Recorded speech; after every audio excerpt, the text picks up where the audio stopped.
Snapdragon 8 എലൈറ്റുമായിട്ട് വരുന്ന ഇന്ത്യയിലെ first ഫോണായ Realme GT7 Pro എന്ന ഈ ഫോണിൻ്റെ വിശദമായൊരു വീഡിയോ ആണ്.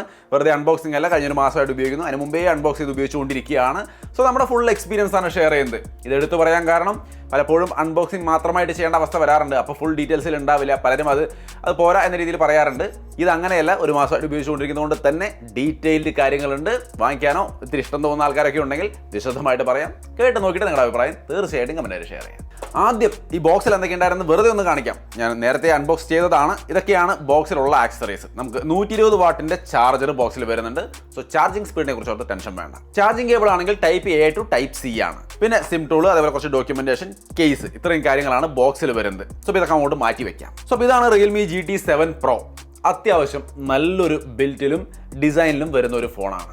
നിങ്ങൾക്ക് ഇതിൻ്റെ ബാക്കിലായാലും ഫ്രണ്ടിൽ നിന്നായാലും നോക്കിയാൽ കാണാം, എല്ലാ സൈഡിലും ക്വാഡ് കർവ്ഡ് ആണ്. 4 സൈഡിൽ വലിയ കർവല്ല, ചെറിയൊരു കർവ് ഡിസ്പ്ലേയുടെ എല്ലാ ഭാഗത്തുനിന്നും ഇങ്ങനെ എഡ്ജിൽ വെച്ച് കൊടുത്തിട്ടുണ്ട്. ബാക്കിലും അതുപോലെ തന്നെ ഒരു ചെറിയ കർവ് കൊടുത്തിട്ടുണ്ട്. അതുകൊണ്ട് തന്നെ കയ്യിൽ പിടിക്കുമ്പോൾ യാതൊരു അൺകംഫർട്ടും ഇല്ല. പക്കാവായിട്ട് കയ്യിൽ സെറ്റാണ്. കംഫർട്ടിന് പ്രശ്നമില്ല.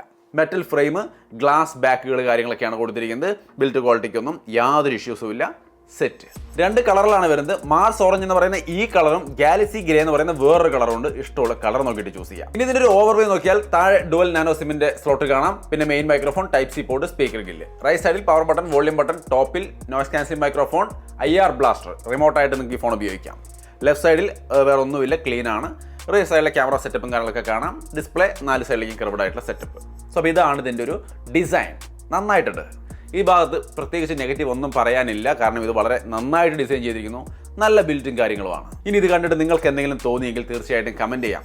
ഞാനതിന് പ്രത്യേകിച്ച് ഒന്നുമില്ല എന്ന് പറയാൻ കാരണം IP69 റേറ്റിംഗ് അടക്കമാണ് ഈ ഫോൺ വരുന്നത്. അത്യാവശ്യമൊക്കെ വെള്ളം നനഞ്ഞാലും വെള്ളത്തിൽ വീണാലും ഒന്നും ഇതിനൊരു കേടും പറ്റില്ല. ഈവൻ അണ്ടർ വാട്ടർ ഫോട്ടോഗ്രാഫി വരെ പറ്റും. ഞാൻ കാണിക്കാൻ സംഭവം. ഇനി ഈ ഫോണിൻ്റെ മെയിൻ സംഭവം സ്നാപ്ഡ്രാഗൺ 8 എലൈറ്റ് എന്ന് പറയുന്ന പ്രൊസസ്സറും അതിൻ്റെ പെർഫോമൻസും. ആൻഡ്രോയിഡ് സ്കോറും കാര്യങ്ങളും നിങ്ങൾക്ക് ഇവിടെ കാണാം. 27, അതായത് 2.7 മില്യൺ ആൻഡ്രോയിഡ് സ്കോറും കാര്യങ്ങളാണ് വരുന്നത്. ശരിക്കും ഒപ്റ്റിമൈസ്ഡ് ആയ ഒരു നല്ല സിറ്റുവേഷനിൽ വെച്ചിട്ടാണ് ടെസ്റ്റ് ചെയ്യുന്നതെങ്കിൽ 3 മില്യൺ വരെ കിട്ടുമെന്നാണ് അവർ അവകാശപ്പെടുന്നത്. ശരിയായിരിക്കാം. നമുക്ക് തന്നെ 2.7 മില്യൺ കിട്ടുന്നത്. നമുക്ക് പൊതുവെ ഇത്തിരി കുറവാണ് കിട്ടാറ്. ഇത് 2.7 മില്യൺ സെറ്റാണ്. പെർഫോമൻസിൽ നമുക്ക് യാതൊരു ഇഷ്യൂസും കാര്യങ്ങളും വന്നിട്ടില്ല. ഗെയിമിങ്ങിലൊന്നും യാതൊരു ടെൻഷൻസും ഇല്ല. BGMയുടെ ഗ്രാഫിക്സ് നിങ്ങൾക്ക് ഇവിടെ കാണാം. സ്മൂത്ത് എക്സ്ട്രീം പ്ലസിൽ, അതായത് 90 FPS നിങ്ങൾക്ക് ഈ ഒരു ഗെയിം കളിക്കാൻ വേണ്ടിയിട്ട് സാധിക്കും. പിന്നെ ഇതിൽ പലതരത്തിലുള്ള ഗെയിം മോഡും കാര്യങ്ങളൊക്കെ ഉണ്ട്. Balanced mode, low power mode, GT mode എന്നൊക്കെ പറഞ്ഞുകൊണ്ട് പല മോഡുണ്ട്. നിങ്ങൾക്ക് പവർ കൂടുതൽ വേണ്ട സമയത്ത് നിങ്ങൾക്ക് GT മോഡ് ഇട്ടുകൊണ്ട് നൈസായിട്ട് കളിക്കാം. VC കൂളിംഗ് സിസ്റ്റവും കാര്യങ്ങളൊക്കെ ഉണ്ട്. അതുകൊണ്ട് തന്നെ ഓവർ ഹീറ്റിംഗ് പോലുള്ള കാര്യങ്ങളൊന്നും നോർമലി എൻ്റെ ഫേവറേറ്റ് ഗെയിമുകളായ അസ്ഫാൾട്ട് അല്ലെങ്കിൽ BGMI പോലുള്ള ഗെയിമുകൾ കളിക്കുമ്പോൾ തോന്നിയില്ല. നൈസായിട്ട് നിങ്ങൾക്ക് ഇവിടെ കാണാവുന്ന പോലെ ഗെയിം കളിക്കാൻ വേണ്ടിയിട്ട് സാധിക്കുന്നുണ്ട്. സോ ഗെയിം കളിക്കുന്നുള്ളവർക്ക് തീർച്ചയായിട്ടും ഈ പറയുന്ന റിയൽമി GT7 Pro ഡിപ്പെൻഡ് ചെയ്യാവുന്ന ഒരു ഐറ്റം ആണെന്നാണ് ഈ ഒരു മാസത്തെ എൻ്റെ എക്സ്പീരിയൻസിൽ നിന്ന് ഞാൻ പറയുന്നത്. നിങ്ങൾ ചിന്തിച്ച് നോക്കുക, ഇത് ചൂസ് ചെയ്യണോ വേണ്ടയോ എന്നുള്ളത്. ഇതിൽ റിയൽമി UI 6.0 ആൻഡ്രോയിഡ് 15 ബേസ്ഡ് ആണ് വരുന്നത്. ലേറ്റസ്റ്റ് വെർഷനാണ് രണ്ടും. എനിക്ക് തോന്നുന്നു നന്നായിട്ടുണ്ടെന്ന്. കാരണം ഇതിൻ്റെ സ്മൂത്ത് ആയിട്ട് ഒരു ഓപ്പറേഷൻസും കാര്യങ്ങളും കാണുമ്പോൾ ഇത് വളരെയധികം ഒപ്റ്റിമൈസ്ഡ് ആയതായിട്ടാണ് തോന്നുന്നത്. നമുക്ക് വേറെ ലാഗോ കാര്യങ്ങളോ എവിടെയും തോന്നുന്നില്ല. നന്നായിട്ടുണ്ട് എക്സ്പീരിയൻസ്. ഒരു ഫ്ലാഗ്ഷിപ്പ് ഫോണാണിത്. അതുകൊണ്ട് തന്നെ ആ എക്സ്പീരിയൻസ് അതിൽ കിട്ടണം. അത് കിട്ടുന്നുണ്ട്. നന്നായിരിക്കുന്നു എന്ന് തന്നെയാണ് എൻ്റെ ഫീല്. ഈ ഒരു മാസത്തോളമായി നമ്മുടെ കയ്യിൽ ഇത് ഇരിക്കുന്നു. അതിനിടയ്ക്ക് വേറെ ഒരു ഇഷ്യൂസും പെർഫോമൻസിന്റെ ഭാഗത്ത് വന്നിട്ടില്ല. വരാൻ പാടില്ല. ലൈറ്റും കാര്യങ്ങളൊക്കെയാണ് ഇരിക്കുന്നത്. ഇനി ഈ ഫോണിന്റെ ഡിസ്പ്ലേ, ഇതിനകത്ത് എന്തെങ്കിലും പ്രശ്നം തോന്നി വെച്ചാൽ ഒരു പ്രശ്നവുമില്ല. കിട്ടാവുന്നതിലേക്ക് നല്ല ഡിസ്പ്ലേകളിൽ ഒരെണ്ണം തന്നെയാണ് ഇതിൽ വെച്ചിരിക്കുന്നത്. 6.78 ഇഞ്ച് വരുന്ന 120 ഹെർട്സിന്റെ 80 LTPO ഡിസ്പ്ലേ ആണ് വരുന്നത്. സ്ക്വയർ പ്ലസ് OLED ഡിസ്പ്ലേ എന്നൊക്കെ പറയുന്നു. എന്ത് തന്നെയായാലും ഡിസ്പ്ലേ ക്വാളിറ്റിക്ക് യാതൊരു ഇഷ്യൂ ഇല്ല. മാത്രമല്ല നോർമൽ ബ്രൈറ്റ്നസ് 1000 നിറ്റ്സ് വരുന്നുണ്ട്. സൺലൈറ്റ് ബ്രൈറ്റ്നസ്, നമ്മൾ പുറത്തൊക്കെ പോകുമ്പോഴുള്ള ബ്രൈറ്റ്നസ് എന്ന് പറയുന്നത് സൺലൈറ്റ് ബ്രൈറ്റ്നസ് 2000 നിറ്റ്സ് വരെ കിട്ടുന്നുണ്ട്. വിസിബിലിറ്റിക്ക് ഒരു ഇഷ്യൂ ഇല്ല. അതേപോലെ തന്നെ HDR വീഡിയോ ഒക്കെ പ്ലേ ചെയ്യുമ്പോൾ അതിൻ്റെ ചില സ്പോട്ടുകൾ, വൈറ്റ് സ്പോട്ടുകൾ ബ്രൈറ്റ് ആവുന്ന കാര്യത്തിൽ 6500 നിറ്റ്സ് വരെ വരുന്നുണ്ട്. സോ കിഡിലും ബ്രൈറ്റ്നസ് സെറ്റപ്പാണ് ഈ ഡിസ്പ്ലേയിൽ കൊടുത്തിരിക്കുന്നത്. ഒരു ഇഷ്യൂ ഇല്ല ഡിസ്പ്ലേയുടെ പോയിന്റ് ഓഫ് വ്യൂവിൽ. പിന്നെ ഇതിൽ HDR10+, അതേപോലെ ഡോൾബി വിഷൻ തുടങ്ങിയ കാര്യങ്ങളൊക്കെ സപ്പോർട്ട് ചെയ്യുന്നുണ്ട്. നിങ്ങൾക്ക് ഇവിടെ കാണാം. നെറ്റ്ഫ്ലിക്സിലും HDR-ഉം ഡോൾബി വിഷനും ഒക്കെ സപ്പോർട്ട് ചെയ്യുന്നുണ്ട്. So display, media conception, cinema കാണൽ, വീഡിയോ കാണൽ, അതിലൊക്കെ ഇത് ടോപ്പ് ലെവലിൽ തന്നെ എല്ലാ ഫീച്ചേഴ്സും കൊടുത്തിട്ടുണ്ട്. പിന്നെ ഗെയിം കളിക്കുന്നവർക്ക് വേണ്ടുന്ന ചില കാര്യങ്ങളും കൊടുത്തിട്ടുണ്ട്. ഗെയിം സൂപ്പർ റെസൊല്യൂഷൻ, ഗെയിമിൻ്റെ റെസൊല്യൂഷൻ കുറച്ചുകൂടി കൂട്ടിക്കാണിക്കുന്ന സംവിധാനം. പിന്നെ AI ഗെയിമിംഗ് സൂപ്പർ ഫ്രെയിം എന്നൊക്കെ പറയുന്ന ഫ്രെയിം റേറ്റ് കൂട്ടിക്കാണിക്കുന്ന, FPS കൂട്ടിക്കാണിക്കുന്ന സംവിധാനമുണ്ട്. സോ ഗെയിമും കുറച്ചുകൂടി സ്മൂത്ത് ആയിട്ട് തോന്നുന്ന തരത്തിലാണ് ഇതിൻ്റെ കാര്യങ്ങൾ സെറ്റ് ചെയ്തിരിക്കുന്നത്. സോ ഡിസ്പ്ലേയുടെ പോയിന്റ് ഓഫ് വ്യൂ നമുക്ക് വ്യൂവിങ്ങിനായാലും ഗെയിം കളിക്കുമ്പോഴായാലും ഒന്നും വേറെ ഒരു പ്രശ്നവും നമുക്ക് ഇതുവരെ തോന്നിയിട്ടില്ല എന്നുള്ളതാണ് വാസ്തവം. പിന്നെ ലൈവ് അലർട്ട് പോലുള്ള ചില സംഭവങ്ങൾ വന്നിട്ടുണ്ട്. അതായത് ഒരു നോട്ടിഫിക്കേഷനൊക്കെ വരുമ്പോൾ ഈ 5 ഹോൾ ക്യാമറ സെറ്റപ്പിൻ്റെ ഭാഗത്തുനിന്ന് ആ ഒരു സെറ്റപ്പ് അറിയാമല്ലോ എന്താണെന്ന്. ലൈവ് അലർട്ട് എന്നാണ് അവരതിനെ വിളിക്കുന്നത്. സംഭവം അതും ഇതിനകത്ത് വന്നിട്ടുണ്ട്. സോ അപ്പോൾ ഡിസ്പ്ലേയുടെ ഭാഗത്തും നമുക്ക് ഈ ഫോണിൽ ഈ ഒരു മാസം ഉപയോഗിച്ചതിലും വേറെ അപാകതകളൊന്നും തോന്നിയിട്ടില്ല. ഇനി ഇതിൻ്റെ ക്യാമറ സാമ്പിൾ നിങ്ങൾ തന്നെ കണ്ടു നോക്കൂ. 50 മെഗാ പിക്സലിൻ്റെ സോണി ക്യാമറയാണ് മെയിൻ ക്യാമറ. 50 മെഗാ പിക്സലിൻ്റെ ടെലിഫോട്ടോ ക്യാമറ കൊടുത്തിട്ടുണ്ട്, അതും സോണി തന്നെയാണ്. വൈഡ് ആംഗിൾ ക്യാമറ സോണിയുടെ തന്നെയാണ് 8 മെഗാ പിക്സൽ. ഫ്രണ്ട് ക്യാമറ 16 മെഗാ പിക്സലാണ് സെൽഫി വരുന്നത്.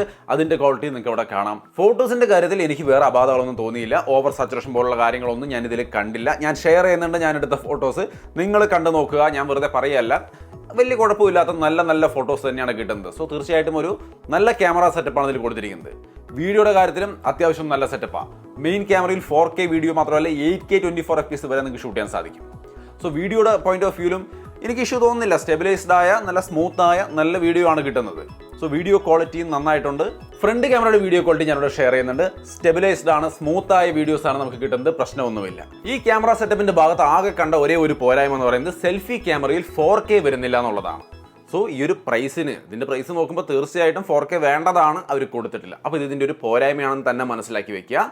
എന്നാൽ ചില ആൾക്കാരുണ്ട് നമുക്ക് ഈ ഒരു സെൽഫി ക്യാമറയിൽ 4K ഇല്ല എന്നുള്ളൊരു കാരണം കൊണ്ട് ഇത് എടുക്കാതിരിക്കണം, കാരണം ഇതിന് ബാക്കി എല്ലാം സെറ്റപ്പ് ആണല്ലോ എന്ന് ചിന്തിക്കുന്നുണ്ടെങ്കിൽ ഇത്രയേ ഉള്ളൂ അതിൻ്റെ പരിപാടി. സെൽഫി ക്യാമറയിൽ 4K റെസൊല്യൂഷനിൽ വീഡിയോ ഷൂട്ട് ചെയ്ത് നിങ്ങൾ യൂട്യൂബിലൊക്കെ അപ്ലോഡ് ചെയ്യാൻ ഉദ്ദേശിക്കുന്ന ആണെങ്കിൽ നിങ്ങൾക്ക് അത് വേണം. അപ്പോൾ നിങ്ങളത് എടുക്കാൻ പറ്റില്ല, നിങ്ങൾക്ക് അതുകൊണ്ട് ഗുണമുണ്ടാവില്ല.